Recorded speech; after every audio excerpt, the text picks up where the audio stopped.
Gadamlı TikTok sözcüler hem de TikTok'taki patpişiklerim beni görüp tanıdık, beni izabat verenler.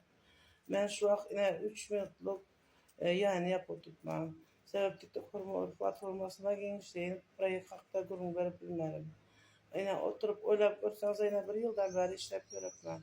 Sizler oylusular işte bu международный proyekt internette olsa yalancı, piramida, yok yanlış mı? Yine ben işimden de aşağı şu an pensiyede yine çarşısını iş yapıyorum. Ondan başka da işimden de aşağı şu projekte işe girmeli buldum. Yine bana işe girmeli diyen vakti özüm 60 yaşında SSR'in adamı. Damaş'ta telefondan başka da düşündük. Ne kadar şükür şu projekte girip telefonun içinin ne kadar programlaması olsa şunu şurada adımlayın o kattılar. Hem de düşündük.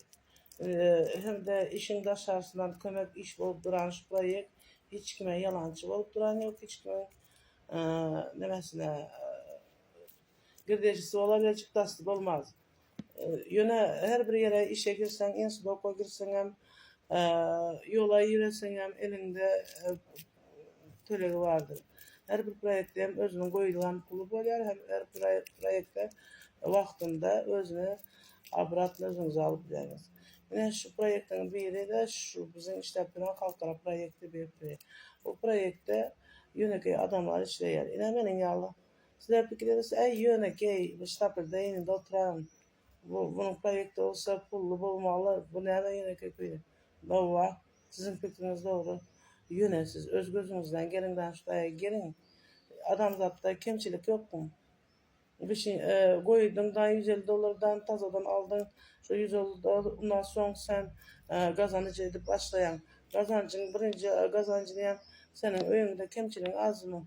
Öyün remont etmeli ya var mı bozuktur ya hemen her bir zatta adamda kemçiliği var. Burada gençliğini aydayın desem bulan yok. Şunun için oturup oylap görün. Benim Telegram kanalıma yazılıp biləsiz. Sebebinde bu projekt yönetici adamlar için yine ben yağlı.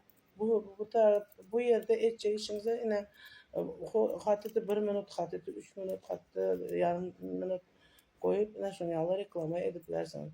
Bu tayda bizim kampanya hemşe yönetici adamların izinde durup özünün geleceğine maksadına yetiren kampanyanın grubu olup duruyor.